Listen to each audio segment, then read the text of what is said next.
Deus. A paz do Senhor, amada igreja. Amém. Louvado seja Deus.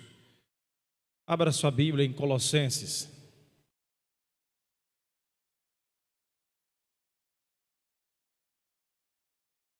Capítulo de número 3, versículo de número 18. Colossenses, capítulo de número 3,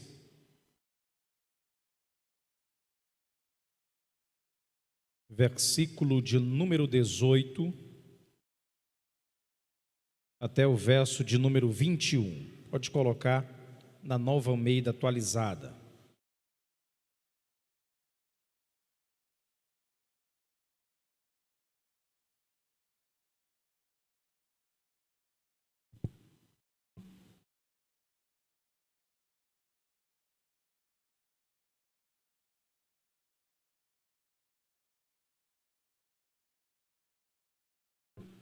Quantos encontraram, digo amém.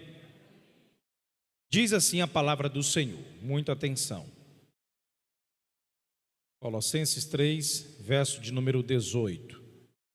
Esposas, que cada uma de vocês se sujeite ao seu próprio marido, como convém no Senhor. Verso 19.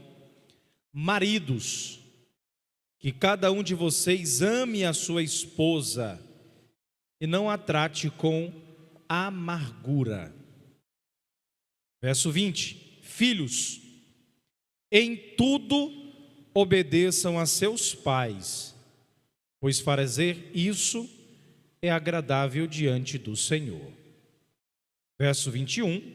Pais, não irritem os seus filhos, para que eles não fiquem desanimados. Quantos podem dizer glória a Deus? Que maravilha, né, igreja? Curve a sua cabeça, deixe a Bíblia aberta e vamos orar.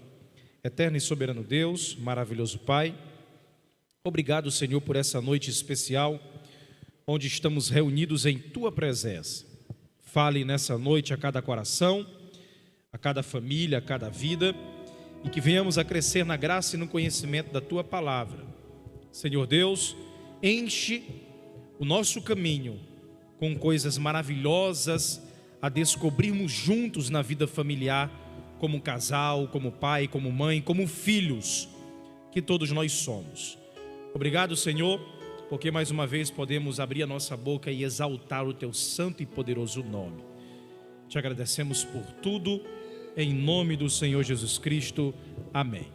Louvado seja Deus.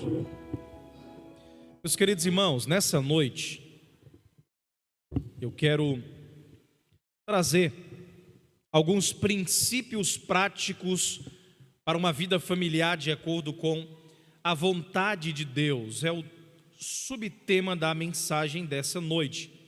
O tema é família aprovada por Deus. Tema, todos juntos comigo, família aprovada por Deus. E o subtema, princípios práticos para uma vida familiar de acordo com a vontade de Deus. Ok? A família, igreja, é uma instituição criada por Deus com o intuito de refletir a sua imagem e também glorificar o seu bendito e poderoso nome. Disse um certo autor que família é o vínculo doméstico íntimo. Família é a união de um homem com uma mulher e a sua prole. A família cristã é a união de 1 mais 1, que é igual a 3. Igual a 3. A conta é diferente. Os irmãos falaram no 1, pastor, porque é uma só carne. Mas é 1 mais 1 igual a 3. Homem e mulher que refletem a imagem de Jesus Cristo. Igreja, a família, ela é tão importante que foi a primeira instituição criada antes da queda. Olha como isso é poderoso. A primeira instituição criada antes da queda foi a família. Deus, ele fez o homem como o clímax da sua atividade criativa e lhe deu uma vida com propósito, uma grande missão com base na família. E para que nós possamos atingir as expectativas de Deus, nós temos que resgatar o seu propósito na família. Ou seja, investir na família é trabalhar para que se cumpra o que Paulo disse, né? Crê no Senhor e será salvo tu e a tua casa. Muito bem. Mas a verdade é que, igreja, preste bastante atenção nisso, que a causa espiritual da crise de muitas igrejas, sabe onde é que está? Em famílias doentes. Famílias fracas é igual a igrejas fracas. Famílias perdidas é igual a famílias e igrejas perdidas. Famílias destruídas, nós temos também igrejas sem estrutura. Essa é uma verdade. Observe isso. E Satanás, cuja essência do seu caráter é mau, ele sabe muito bem disso. A intenção dele, obviamente, é favorecer a destruição, facilitar a destruição das famílias através de diversos meios. Nós temos visto isso por meio de leis, ONGs, corporações, empresas, governos que servem como uma instrumentalidade nas mãos de Satanás, com o intuito de, podemos dizer, ressignificar, dar um novo sentido, um novo significado à palavra família, deturpando aí de uma certa forma o conceito bíblico do que de fato vem a ser família, com o intuito de simplesmente acabar, destruir. Quando eu fiz direito, 2011, aprendi lá uma família chamada família mosaica. Estava no direito civil, aprendendo sobre união estável, etc. Estávamos em direito de família dentro do direito civil. E lá o professor, muito inteligente, PhD, meu professor, ele disse que existem diversos meios onde a justiça abarca e abraça os tipos de família refletidos na sociedade. Dentro da perspectiva jurisdicional, não há o que discutir. De fato, a legislação tem que amparar. A pergunta é: a igreja deve se dobrar aos desdobramentos da sociedade que são impostas a nós? Aí é uma outra discussão. Direito religioso, direito eclesiástico. Na época foi até o tema da minha monografia, quando eu defendi na banca. Inclusive o professor estava lá. E eu falei que não. A igreja, ela reflete um tipo de verdade que é absoluta, de acordo com as nossas crenças e de acordo com os nossos preceitos. Devemos respeitar, amar, estender a porta da graça, obviamente, a todos. Mas o conceito familiar não pode nos ser imposto, porque nós temos um conceito baseado na palavra de Deus. O conceito de família não é inventado pelo pastor, não é a igreja que criou, pelo contrário. O Senhor Deus, antes da queda, Ele já havia ditado o que de fato significa a família de acordo com a sua vontade. E isso é inegociável. E isso é uma cláusula absoluta, como diz o direito, uma cláusula pétrea. E com o intuito de reafirmar o que Deus exige de nós, eu trago para a amada igreja alguns princípios bíblicos para nós termos uma família qualificada. Repita comigo: família qualificada, reconhecida, acreditada, aprovada.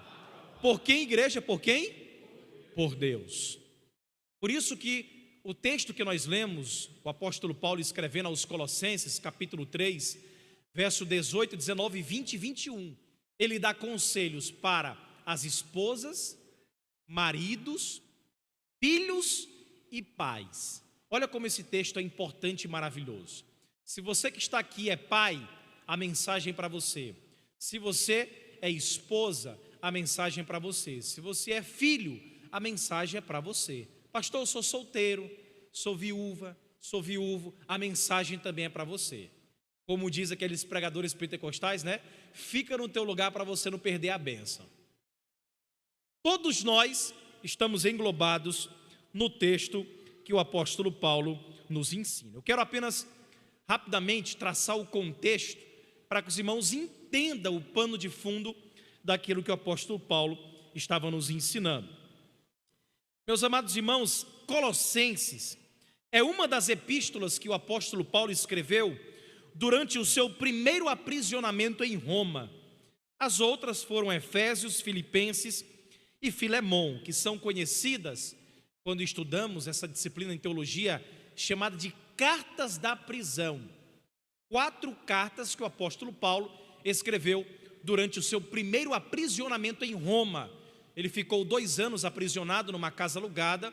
Ele tinha liberdade para receber pessoas, diferente do segundo aprisionamento, também em Roma, onde ele estava numa masmorra. E ali foi a sua última prisão, e ele já foi levado para a decapitação, onde ele foi morto na Via Ignácia, lá em Roma. E Paulo, ele escreve esta carta. Qual era a intenção do apóstolo Paulo?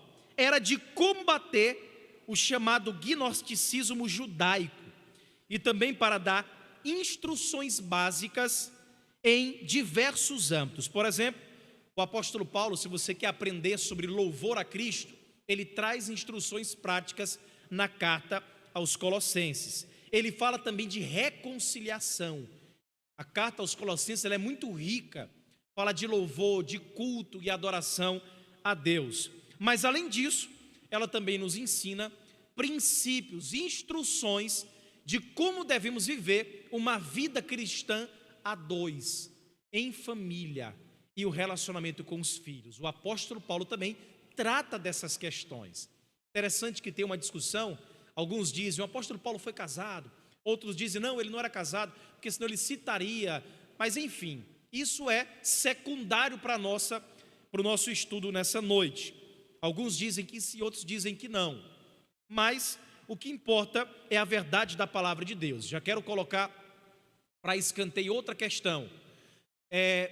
Solteiro também pode ministrar para casais, sabia disso? Alguns têm um preconceito, porque acham que o solteiro ele não tem qualificações, mas existem pastores solteiros, existem pessoas muito qualificadas, biblicamente, para pregar sobre casais. A questão é, talvez ele não aplique tão bem como aquele que é casado.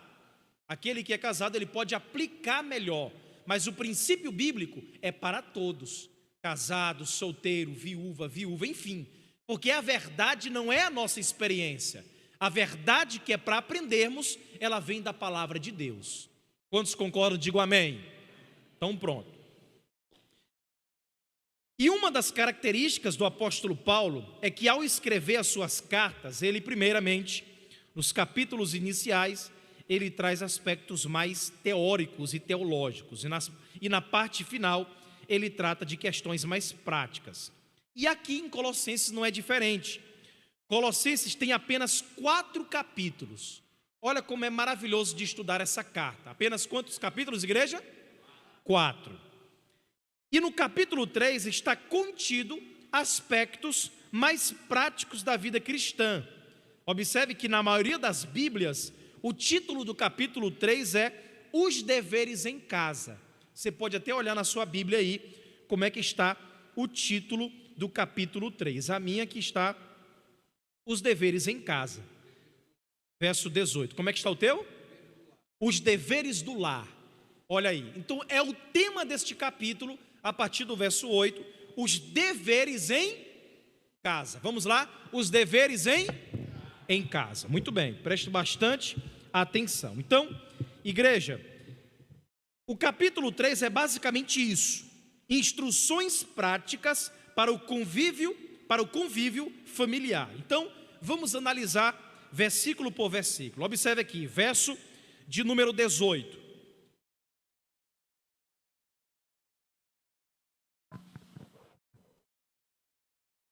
Verso de número 18. Observe. Vós, mulheres, estejais sujeita a vosso próprio marido, Olha, como convém no Senhor. as moças solteiras, observaram? Vou explicar isso. A minha versão está: esposas, que cada uma de vocês se sujeite ao seu próprio marido. Aí tem uma vírgula, como convém no Senhor. Observe essa parte final. Tem muita gente que só olha a primeira parte, mas esquece depois da vírgula. Então vamos lá. Todo discurso, ele começa com um argumento menor para um maior. Então observe aqui. O modelo que é estabelecido para o marido, ele é mais alto. É por isso que o apóstolo Paulo segue essa sequência e começa com maridos no verso 19. Então observe aí. O peso que cairá sobre o marido é maior do que aquele que cairá sobre a esposa. Por quê? Vou explicar biblicamente para vocês. Enquanto que a esposa, ela olha para a igreja, que é uma entidade coletiva limitada, o marido, ele tem que olhar para Jesus, que é o modelo absoluto e perfeito. Estou falando de relacionamento, de casamento. A esposa, ela se sujeita ao seu esposo, que está, parte B, verso 18. Como convém no Senhor, se ele for um homem de Deus, se ele for fiel a Deus, se ele refletir o caráter de Cristo. Por isso que fala, como convém no Senhor. Vamos esclarecer o que não é submissão. Muita gente não entende. Primeiro, observe o texto, que cada uma de vocês se sujeite ao seu próprio marido. Submissão aqui, igreja, não é questão de inferioridade. O texto não está falando que a mulher é inferior ao homem. Segundo, aqui não é questão de valor pessoal. Não é que a mulher vale menos que o homem vale mais, ou vice-versa, não. O texto não está falando também sobre isso. Submissão aqui não é escravidão e nem subjugação. Tem nada a ver com isso. Escute, nenhuma instituição ela sobreviverá acéfala, ou seja, sem cabeça. E nenhuma instituição, de igual modo, sobreviverá bicéfala, ou seja, com duas cabeças.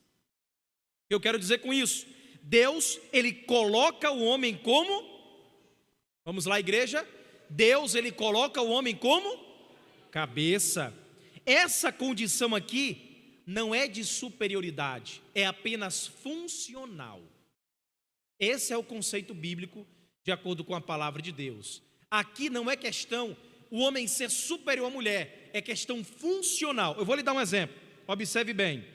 A Bíblia diz que o homem é o cabeça da mulher, mas também diz que Deus é o cabeça de Cristo. E aí? Deus é o cabeça de Cristo. A pergunta que eu faço para a igreja é: Deus, ele é maior que Cristo? Sim ou não? Teólogos aqui, os outros não é. Deus é maior que Cristo? Não é. Vamos aprender trindade no culto de doutrina. Não é. A questão de primeiro, segundo e terceira pessoa é apenas funcional. É trabalho, realização. Então, quando a Bíblia fala que Deus é o cabeça de Cristo, significa que funcionalmente Deus é o cabeça de Cristo, ou seja, um depende é da mesma essência, é da mesma forma com o homem e com a mulher, ou seja, o homem e a mulher, eles são da mesma essência. E quando a Bíblia fala de submissão, sujeição, fala de funcionalidade. A mulher saiu de onde? O homem saiu de onde? Como é que o homem é gerado? Um depende do outro. Uma sociedade não sobrevive só com homens, e da mesma forma, só com mulheres. São independentes, homens e mulheres, mas não conseguem sobreviver distantes. Isola um bocado de homem numa ilha, Só vai dar coisa que não presta. Mulher, da mesma forma. Homem e mulher é o projeto de Deus, é o projeto do Pai para a perfeição na vida familiar. É por isso que nós entendemos: submissão da mulher para o homem não escraviza, mas dá liberdade. Olha como isso é poderoso. A submissão da mulher para o homem, ela não escraviza, mas dá liberdade. Quando Deus estabelece leis, é para nos dar liberdade e não nos escravizar. Igreja, a submissão da esposa para com o marido é uma questão espiritual. A Nova Versão Internacional, a NVI, diz assim: mulheres, sujeite-se cada uma a seu marido, como convém a quem está no Senhor. Se você está no Senhor, você é submissa ao seu esposo. Pastor, mas submissa? Pastor, ele vai mandar em mim? Eu sou escrava dele? Estou subjugada a ele? Não. É uma submissão que lhe dá liberdade. Meus irmãos, a coisa mais extraordinária na vida da mulher é se submeter a um homem que adora ao Senhor de todo o seu coração. A coisa mais maravilhosa na vida de uma esposa é ter um marido do lado que serve ao Senhor e é fiel a Ele acima de todas as coisas. Esse é o maior exemplo para nós que somos homens. A mulher, ela está no Senhor, por isso é submissa. Quando a mulher é submissa ao marido, é por causa do seu relacionamento com Jesus que ela é submissa. Sabia disso? A submissão da esposa para com o marido, ela não é absoluta. Aqui que eu quero explicar mais um pouco para vocês. Observe a parte B. Como convém no Senhor. Por isso que não é absoluta. Pastor, meu marido mandou fazer um bocado de coisa. Eu tenho que fazer tudo, pastor? Depende. É como convém no Senhor. Olha o texto. O limite aqui, pastor, qual é o limite? Explico para vocês. O limite é até quando não ferir a tua submissão a Jesus. Se o teu marido exigir que você faça algo que fere a tua submissão a Jesus, você está autorizada biblicamente a descumprir isso. É a Bíblia que nos ensina. Se o marido exigir algo que leve a sua esposa a pecar contra Jesus, a mulher está autorizada a não se submeter ao seu marido. Ou seja, a obediência ao marido está intimamente ligada à sua submissão a Jesus. Se o seu marido é fiel a Jesus, levante a mão e glorifique a Deus. Olha, muito bem. Essa é a maior alegria. E da mesma forma, as mulheres. Agora vamos lá, verso 19. Vamos para os homens. Verso 19, lê, Deone.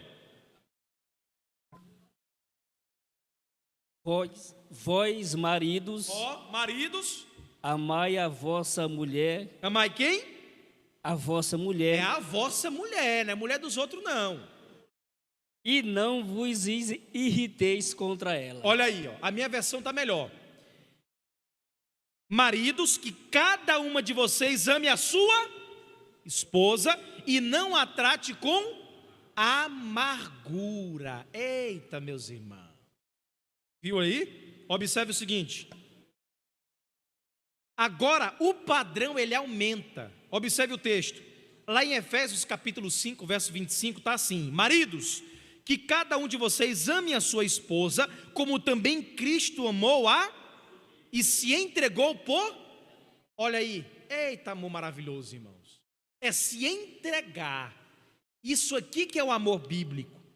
O amor do marido com a esposa é um mandamento divino. A pergunta é: de que maneira o marido deve amar a mulher? Primeiro, amor perseverante. Repita comigo: amor perseverante. Não, agora valendo, vai, todo mundo junto. Amor perseverante. Muito bem, ou seja, agora olhe para mim. Em nenhum lugar da Bíblia está escrito que o homem ama a mulher com amor eros. Tem muita gente que só olha para essa parte. Como assim, pastor? Amor sexual, amor carnal, que é o eros, não é assim? É o eros. A Bíblia fala que o homem deve amar sua mulher com amor ágape, com amor sacrificial. Ele compara o amor da mulher do homem com a sua esposa, com o amor de Cristo pela igreja, meus irmãos. Isso aqui que é o amor bíblico. Quando nós nos lembramos disso aqui, as brigas diminuem no casamento, as discussões diminuem no casamento. Nós temos mais temor a Deus, porque Ele nos ensina a amar segundo a sua vontade. A ordem divina é amar a sua esposa com amor sacrificial, ou seja, é aquele amor que se entrega sem reservas. Você sabe o que é se entregar sem reserva? Se entregar totalmente.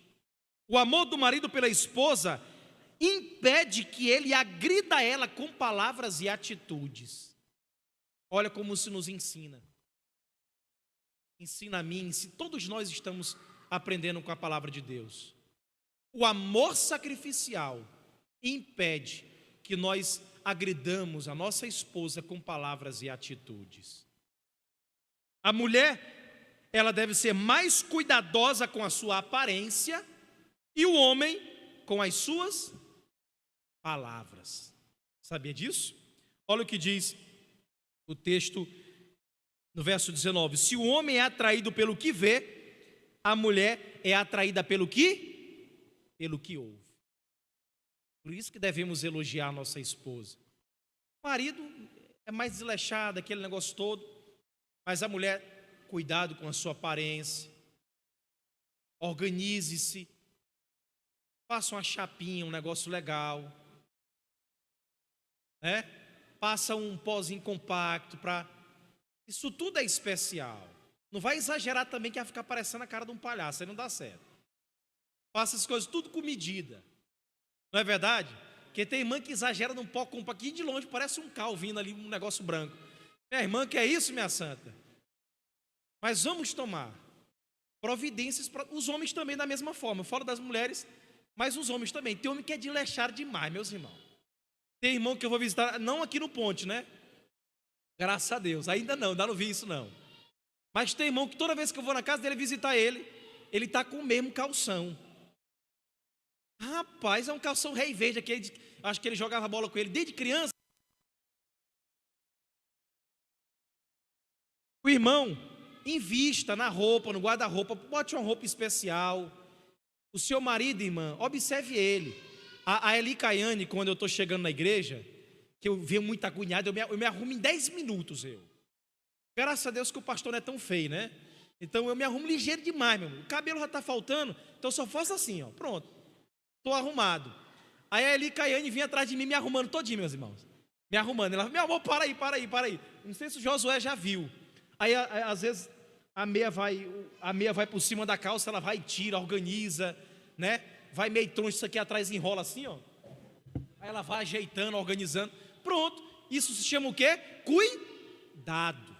Mulher, olhe para o seu marido, não deixe ele parecendo caboclo rei do mato, não. Organize ele. Tem irmão que vem para a igreja parecendo a cueca de uma banda, a calça da outra. Ele está dizendo, é o Carlos Henrique aqui, Então vamos se organizar. Não é verdade? Cuide do seu esposo, olhe para ele, meu amor, corte esse cabelo, meu santo. Tem irmão que demora a cortar o cabelo, né? Então se organize. Isso tudo faz parte da vida a dois. Isso é importante. Pastor, já estou casado, isso não importa. Não importa? Quando era solteiro, queria andar bonitinho, arrumado, né? Quando é solteiro, é academia, não sei o que, roupa nova. Mas quando casa, estou casado, cuidado. Casamento, aí que você deve se arrumar. Aí é que você deve se arrumar, né? A missionária ali caindo, eu vou contar aqui, não sei se ela vai zangar, mas eu dou um cheiro nela. Depois de 3 anos de casamento, né? Aí ela apareceu com um negócio no cabelo. Ela nunca tinha dormido com essas coisas. Ela bota um pano, enrola um pano assim, no cabelo, junto. Aí eu, noite vendo esse negócio, minha santa, o que é isso aí, minha irmã? Ela isso aqui é para facilitar, babyliss, né? Que aí quando faz esse negócio de noite, a pessoa dorme e o cabelo de manhã parece encaracolado, misteriosamente. Aí eu entendi. Aí pronto, aí tá certo. Então hoje eu acho normal. Pode fazer, minha santa. De manhã tá maravilhosa. Então tudo isso é bonito, é especial. deve se cuidar. Isso é muito importante para o casamento, porque afinal, o homem é atraído pelo quê? Vamos lá, eu quero a igreja participando. O homem é atraído pelo quê? E a mulher? Pelo que ouve. Ou seja, escute isso agora. Nada fere mais uma mulher do que grosseria, do que uma postura ditatorial, a tonalidade que você fala. Meus irmãos, isso é muito sério. Isso é muito sério. Porque a mulher, ela tem uns ciclos menstruais. Isso afeta os seus hormônios. A mulher está mais sensível. O homem às vezes fala muito grosso, muito forte. Aí ela já fica mais sensível, já chora e pronto, acabou o dia. Você não sabe se pode abrir a geladeira, se pode pegar o prato. Fica tudo perdido. A mulher, quando ela está zangada, a casa fica uma bagunça. Porque o homem não sabe fazer nada dentro de casa. Fica tudo perdido. Ele não sabe se sai do quarto, se vai para a sala, se está sujando o sofá, se está sujando o chão. Ele tem que sair de casa, vai inventar outra coisa. Porque a mulher está zangada. Então, fale direito com sua esposa. O homem, ele tem que ser bálsamo, amigo, carinhoso, companheiro. O homem, ele tem que ser aliviador de tensões, sensível, protetor. Ou seja, escute isso, o homem deve elogiá-la tanto de forma íntima como no coletivo. Sabia disso? Elogie a sua esposa na frente de pessoas. Isso é muito importante. Dentro de casa, aquele meu amorzinho, não sei o que, mas quando está na frente das pessoas, é um homem aí que parece uma barra de gelo. Tem gente que é assim. Não, elogie meu amor, meu bem, meu benzinho, né, minha princesa, chame. É sua esposa, meu irmão. Né? Tem irmão que bota até o nome de fruta, né? Vem aqui, meu mamão. Aí, nossa, né? Tem irmã, eu brinco com a Elicaiane, que o sobrenome é Pitombeiro. O nome da minha esposa é Elicaiane Pitombeira Abreu Soares, né? Que agora é o Soares que pegou no meu nome. Aí eu chamo ela de Pitomba de vez em quando. Tá bem que ela gosta de Pitomba, né? Que é o sobrenome dela, né? O sobrenome dela. Mas é o seu esposo, a intimidade. Isso é muito maravilhoso, igreja. É bom, não é, igreja?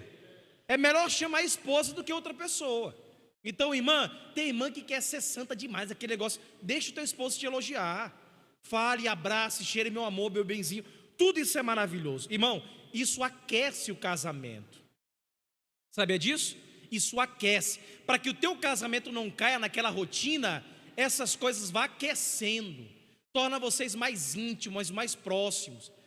Tem gente que é casada há 30 anos, mas parece que vive brigando, em pé de guerra, é confusão. Qualquer coisa já é motivo de brigar. Então essas coisas são quebradas. Olha o que nos ensina a Bíblia. Cânticos 4, verso 7. Olha o que diz aí, bota aí, Carlos Jorge. Eu ia até colocar os homens do lado da mulher hoje, né? Mas eu pensei melhor não, porque senão eu ia ver muita... Aí eu deixei, no próximo trabalho, quem sabe. Olha o que diz aí, ó. O elogio. Você é toda linda, minha querida, e em você não há defeito. Esse é o elogio bíblico. Coloca aí Provérbios 31, 29. Olha o que diz aí a palavra do Senhor. Provérbios 31, 29.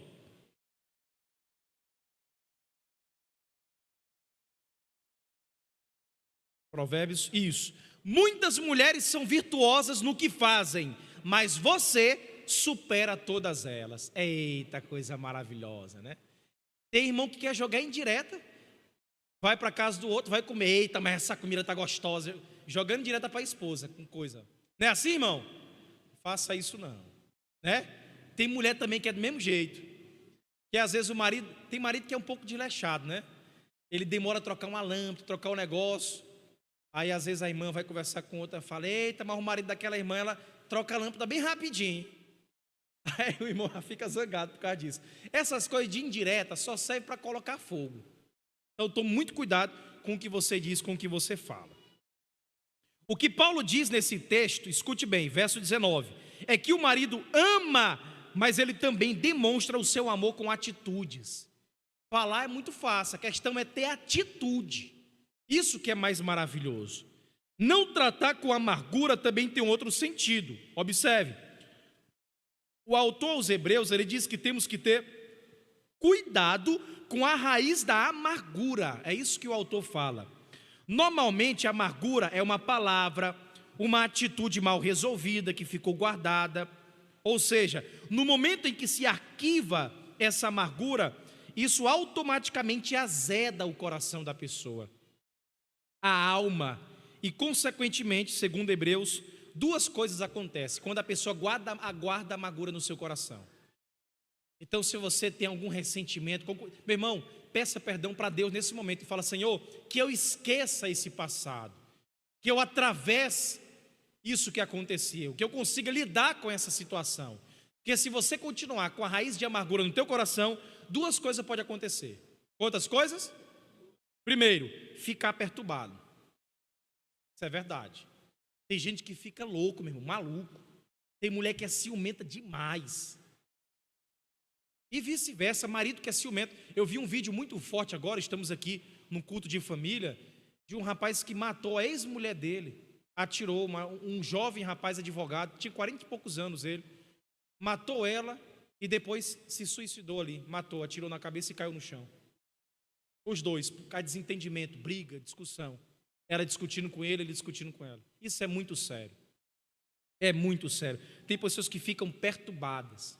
Se não for tratado, resolva. A melhor coisa no casamento, antes de casar, eu pedi muito conselho, sabia disso?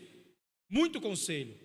E o conselho que mais recebi de pessoas que muito tempo de casado era diálogo. Foi o que mais falaram para mim. Não foi fazer sexo, fazer saliência, viajar, não. Era diálogo, conversar, abrir o coração. Não é verdade? É isso que nós precisamos, é sentar. Às vezes o orgulho é tão grande que não quer sentar para conversar o casal. Fica com coisinha um com o outro, não é assim? Então o diálogo é importante para que brote, floresça a vida a dois. É isso que devemos fazer, é dialogar. E segundo, pode acontecer, além de ficar perturbado, segundo, contaminar as pessoas em volta. Ou seja, na primeira oportunidade, a esposa joga na cara do marido, e isso é tratar a esposa ou o marido com amargura também. Fica relembrando o passado. Às vezes acontece, né? Tem até aquelas trends no Instagram, que um homem vai servir uma moça, né? Uma moça que não é esposa dele, ela está olhando de longe, ela serve, aí a moça fala, obrigado, né? E tudo bem, o homem volta, fica com a esposa, aí essa mulher passa uma semana, qualquer coisinha que ele faz, obrigado, brincando com ele do que a mulher diz, não é verdade? Remoendo, jogando na cara dele, obrigado, obrigado, aí fica nisso todo tempo. Meus irmãos, isso aí vai estragar o casamento, não é verdade? Então tem muito cuidado com essa questão de jogar na cara, amargura, coração azedo, isso deixa a pessoa de fato muito chateada. Então, em outras palavras, o marido que ama, ele também é perdoador. Repita comigo, Então, ele zera a conta todos os dias, né? Como diz a Bíblia Sagrada no livro poético, ele não deixa o sol se pôr sobre a sua ira. Isso é muito sério, sabia? Casal brigou, discutiu, aquele negócio todo, aí o marido dorme no sofá e a mulher na cama. Não faça isso. Isso é muito pesado. Isso pode abrir brecha para muita coisa no teu casamento. Você pode estar o mais zangado que for, mas deite na cama, meu irmão, né? Deite na cama, fique pertinho da pele dela ali, dê um cheirinho, um abraço. Eu sei que o bico às vezes fica duro, né? Ele beija assim, mas vá lá, quebre o seu orgulho, tenha essa atitude. Isso é muito importante. Não deixe de estar do lado da sua esposa. Não deixe de dormir do lado dela. Faça questão. Eu, quando a missionária Licaiane está fora de casa, noite terrível, meus irmãos. Melhor coisa que tem é a esposa do lado. Depois que eu voltei lá em São Paulo, morei 3 anos lá, aí eu dei o testemunho para os irmãos. Meus irmãos, agora eu tenho dignidade. Estou casado. Casar é bom, meus irmãos. Se eu soubesse que era tão bom, se eu casava, era novo, com 18 anos, que nem uma purificação. 18 anos já estava casado. Já tinha construído muita coisa, né? Então, casamento, fica a dica aí para quem é namorado, viu? Já pensa em pedir casamento. Crente namora Vamos lá, crente namora para casar. Eu falei que eu vou casar o Ismael antes de sair daqui. Vamos lá. Lamentações 3:22. As misericórdias do Senhor são a causa de não sermos consumidos, porque as suas misericórdias não têm fim. Observe, nós pecamos contra Deus todos os dias e a misericórdia dele é estendida para nós. Por que nós não estendemos essa misericórdia para quem está do nosso lado? Para quem nós escolhemos amar, beijar, casar, a pessoa que você escolheu para a sua vida. Por que nós não estendemos essa misericórdia? Verso de número 20, lê para mim, Deone. Agora para os filhos. Vós, filhos, obedecei em tudo a vossos pais, porque isso é agradável ao Senhor. Filhos, obedeçam sempre a seus pais, pois isso agrada ao... Vamos lá, só os filhos, só que vocês estão aqui desse lado aqui. Filhos, obedeçam sempre a seus pais, pois isso, agora repita comigo, agrada... Não, mais alto, vamos lá, agrada ao Senhor. Muito bem, vamos lá então. Ou seja, aqui está no imperativo. Aqui o texto fala de uma autoridade delegada. Como assim, pastor? Você desobedecer ao seu pai, se insurgir, né, a palavra, contra o seu pai, é a mesma coisa que você desobedecer a Deus, se insurgir contra o próprio Deus. Sabia disso? Você não está desobedecendo aos seus pais apenas, mas a Deus também. Porque é isso que a Bíblia nos ensina. É desobediência a Deus quando desobedecemos aos nossos pais. Se o filho não obedece ao seu pai e à sua mãe, ele será um adulto rebelde. Isso acontece, meus irmãos. Tome muito cuidado com vocês que têm filho pequeno, para ele não ficar dando tapa na cara da mãe, desrespeitando a mãe, desrespeitando o pai e achar que isso é coisa de criança. Não. Desde pequeno, coloque na rédea. Ensine, instrua o teu filho. Pastor Caetano não me alisava não, meus irmãos. Se eu começasse a gritar demais assim, antes de começar o culto, ele já me ensinava ali atrás. Lá em Codó, tinha uma construção. Até hoje eu lembro da construção. Tinha 4 anos de idade. Aí às vezes ele me levava lá atrás, no meio do culto, e conversava comigo. Eu voltava mansinho, tranquilo. Ele cantava os hinos da harpa. Jesus se vem, tan, dan, dan, dan. Por isso que eu sei muito da harpa hoje, hino da harpa. Porque de fato é instrução. Hoje se bater um menino é lei para todo lado. Mas não vai espancar seu filho não, é instruir, conversar, proibir. A questão de celular é muito perigoso. Tem pai que já deixa o filho de 1, 2 anos com o celular aqui na cara. Isso é muito sério, cuidado. Evite o seu filho com tela de celular. Deixe lá para 10, 12 anos para frente. Esse é o correto. Você pode conversar com psicóloga. Está ali a Senilde ali, conselho de tutela. Então tudo isso é incentivado e torna o filho rebelde, a desobedecer o pai. Cuidado com os desenhos que estão assistindo. Agora observe, obedecer em tudo, aqui não é uma obediência parcial. Desobedecer parcialmente é a mesma coisa que desobedecer totalmente. Não é você, filho, obedecer naquilo que te convém, mas é obedecer em tudo, como diz a palavra do Senhor. Não é obedecer aos nossos pais apenas no que nós concordamos. Tem muitos pais que eles cedem por cansaço, por insistência, sabia disso? O menino fica chamando, pai, me dá todo tempo. E o pai às vezes cede por cansaço. Mas meu irmão, se você disse não, vá até o final, porque é bem para o bem do seu filho. Deixa chorar, deixa espernear. Pastor Caetano sempre fala, vai acabar o choro, uma hora acaba. Isso é verdade. Uma hora eu aprendo. Uma hora nós aprendemos. Então, se você disse não, é não. Não ceda por cansaço. Então, tem muitos pais que cedem.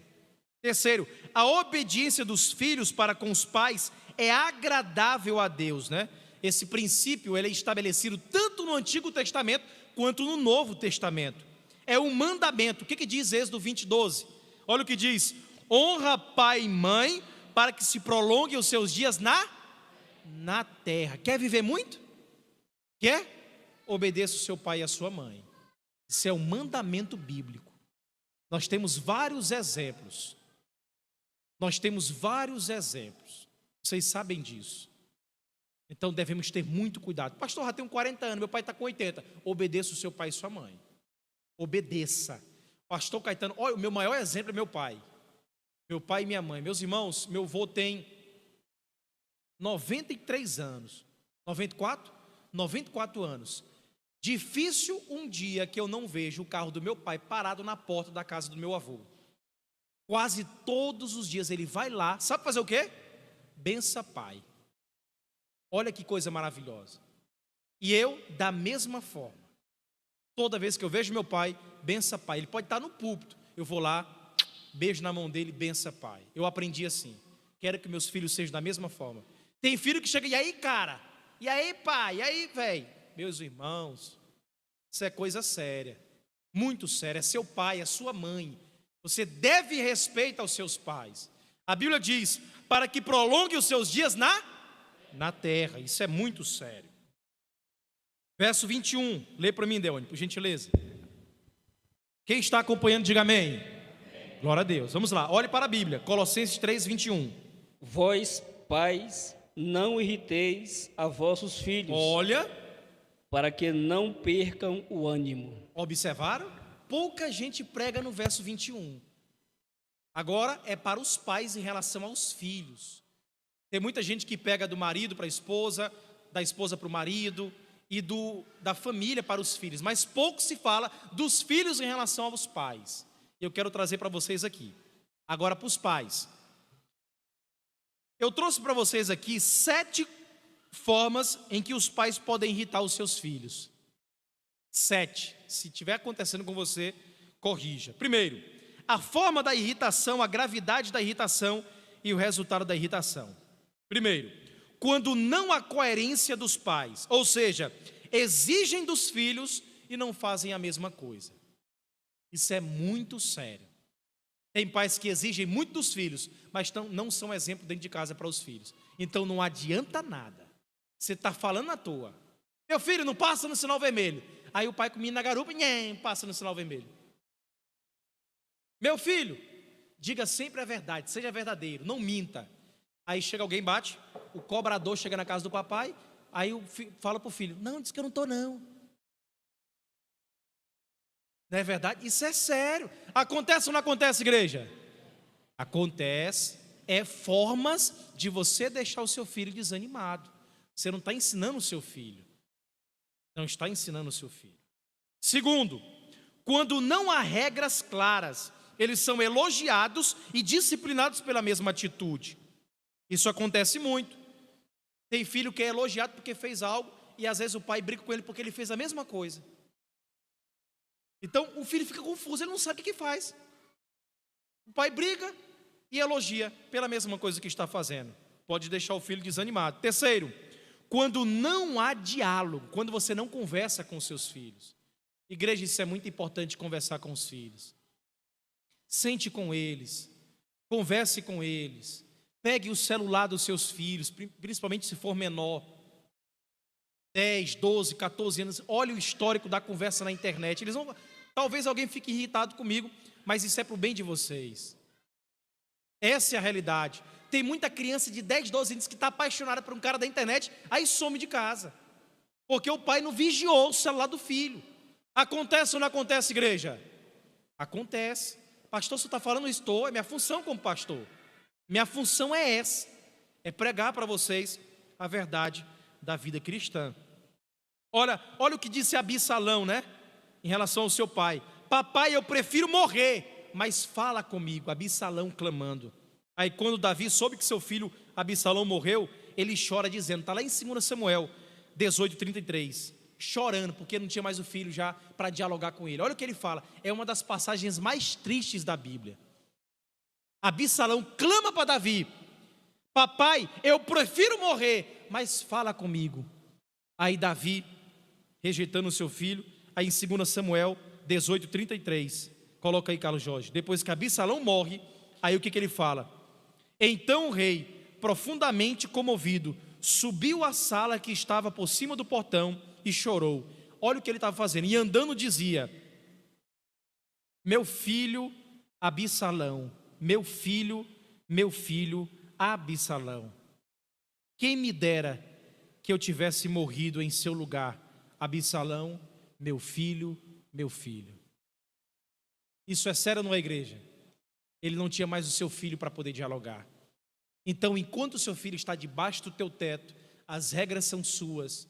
Converse com ele, dialogue com ele, imponha limites, converse, para que haja esse relacionamento. Uma coisa que eu acho maravilhosa, uma das maiores alegrias da minha vida, é minha esposa e a amizade que ela tem com minha sogra. Se vocês olharem as duas conversando, parece duas amigas batendo um papo, conversando, brincando. Elas brincam como se fossem colegas. Isso é maravilhoso. Eu quero esse exemplo para os meus filhos. Isso que vocês precisam, é isso que nós precisamos, é relacionamento com os nossos filhos. Conversar, sair. Às vezes sai com um colega, sai com um casal de amigos, saia com seus filhos. Reserve uma noite, vamos comer uma pizza. Às vezes o papai, eu acho tão bonito, o papai pega a filha, sai só eles dois. Saia só eles dois, porque a tua filha vai ter um padrão, um exemplo de homem, que é o pai dela. E ela não vai querer moleque, vagabundo, sem vergonha, para estar casando com ela. Porque o pai dela sempre tratou bem, sempre deu flores, sempre amou, sempre ajudou. É assim que devemos fazer. E da mesma forma, a mãe com o seu filho. Se os irmãos creem nisso, digam glória a Deus. É desse jeito. Vamos lá. Quarto, quando há permissividade excessiva ou dureza excessiva, ou seja, os opostos podem ter significados diferentes. Tem pai que é muito carrasco, tome cuidado. Mas tem pai que é muito liberal, tome cuidado. Busque o equilíbrio no relacionamento com os seus filhos. Quinto, quando os pais comparam os filhos com outras pessoas. Isso é muito sério. Isso pode desanimar o seu filho. Tem filho que aprende mais rápido, tem filho que aprende mais ligeiro. Não fique comparando seus filhos com outra pessoa, isso desanima eles. É porque filho de fulano já passou no vestibular, e tu é burro, tu não presta para nada, não sei o quê. Não faça isso. Aí é que seu filho vai desanimar mais ainda.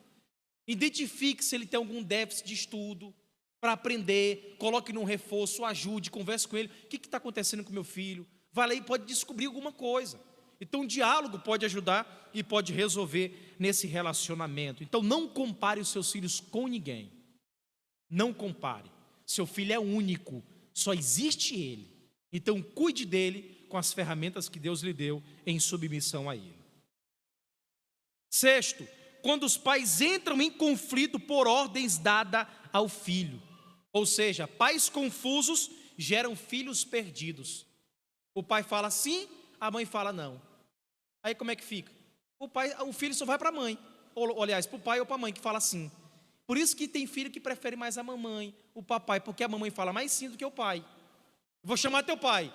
Por que você não tem a mesma autoridade que o pai? Não é verdade? Por que você não se posiciona como mãe? Impõe limites. Então, se o papai disse não, a mamãe disse não. Se o papai disse sim, a mamãe disse sim. E assim, vice-versa.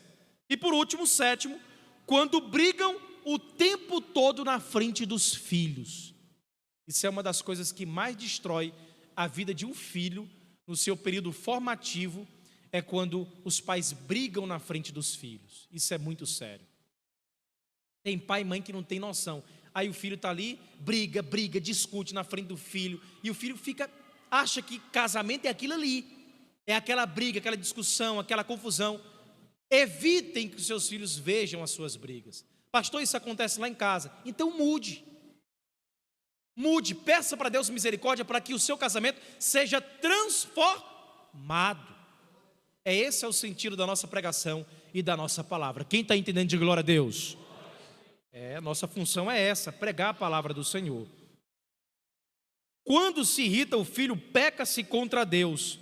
É a mesma coisa que você pecar contra o próprio Senhor.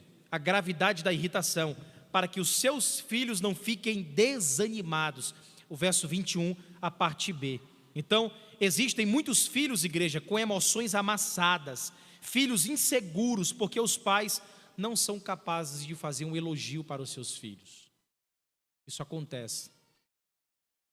Elogie seu filho, diga que ele consegue, seja o seu maior incentivador. E se ele tentar desistir, faça como Jesus. Pegue na mão dele e caminhe com ele junto. Essa é a nossa função. Diga, você consegue. Se ele errar, fale. Eu te perdoo, meu filho. Não pelo que você fez ou quem você é, mas porque também Cristo me perdoou e também lhe perdoou. Por isso eu te amo e te perdoo infinitamente. É isso que devemos fazer. Eu creio nessa noite que nós temos famílias que são centradas na palavra de Deus e que não aceitam o que o mundo nos oferece.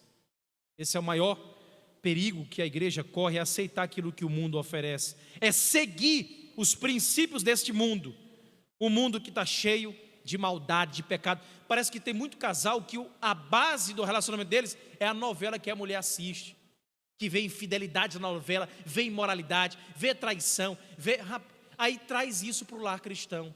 Pastor, mas eu só assisto. Você pensa que só assiste, mas você traz do seu inconsciente. Você traz, você quer aplicar, você começa a desconfiar do teu marido, começa a olhar para ele torto, começa a ter outras percepções. Isso é muito sério. Uma mente cheia da palavra fala das coisas de Deus.